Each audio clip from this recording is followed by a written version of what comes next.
যে মন্দির ছিল ঝলমলে উজ্জ্বল সেটি এখন কাদায় ঢাকা। কাদায় মাখামাখি গৌতম বুদ্ধের মূর্তিগুলো। মন্দিরের মেঝে জুড়ে কাদার আস্তর। সপ্তাহব্যাপী বন্যা বিশাল এই মন্দিরে রেখে গেছে ধ্বংসের চিহ্ন। এটি থাইল্যান্ডের হাটিয়াই জেলার বিখ্যাত বৌদ্ধ মন্দির মহাত্মা মঙ্গলারাম। মন্দিরের ১১৫ ফুট লম্বা শায়িত বুদ্ধ মূর্তিটিও বন্যার পানিতে তলিয়ে যায়। পানি ওঠে ২ তলা পর্যন্ত। এখানে পানির উচ্চতা ছিল 10 থেকে 13 ফুট। যদি আপনি ওদিকে দাঁড়াতেন সেখানে ছিল 16 ফুট। আমার বাসস্থানটি ২য় তলায়, সেখানেও ছিল প্রায় উরু পানি।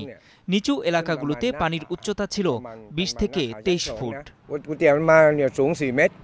বিধ্বংসী বন্যার পর মন্দিরটিতে পরিষ্কার অভিযানে নেমেছেন এই বুদ্ধ ভিক্ষু ও তার শিক্ষানবিশ ভিক্ষুরা। পানি সরে যাওয়ার পর যা দৃশ্যমান হয় সেটা সত্যি চিন্তা ও ভয়ের।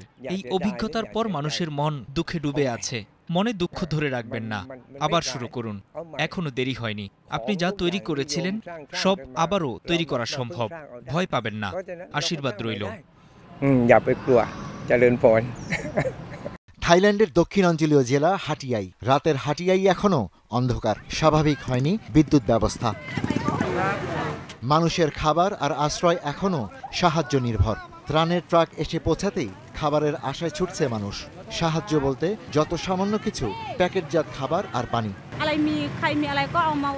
পরিস্থিতি ভালো না হওয়া পর্যন্ত আমাদের পানি সংগ্রহ করতে আসতেই হবে, কারণ খাবার মতো কোনো পানি নেই। যদি কিনতে হয় তাহলে প্রতিদিনই অনেকগুলো টাকা খরচ হবে, কারণ আমরা দুজন মিলে থাকি। শহরটির স্বাভাবিক জীবনযাত্রা ফিরিয়ে আনার চেষ্টা করছে সরকারের দুর্যোগ ব্যবস্থাপনা বিভাগ। এই বন্যায় দক্ষিণ থাইল্যান্ডের ৯টি প্রদেশে ১৬২ জনের মৃত্যু হয়েছে। এর মধ্যে শংখলা প্রদেশেই ১২৬ জন। শংখলার রাজধানী শহর হাটিয়াই।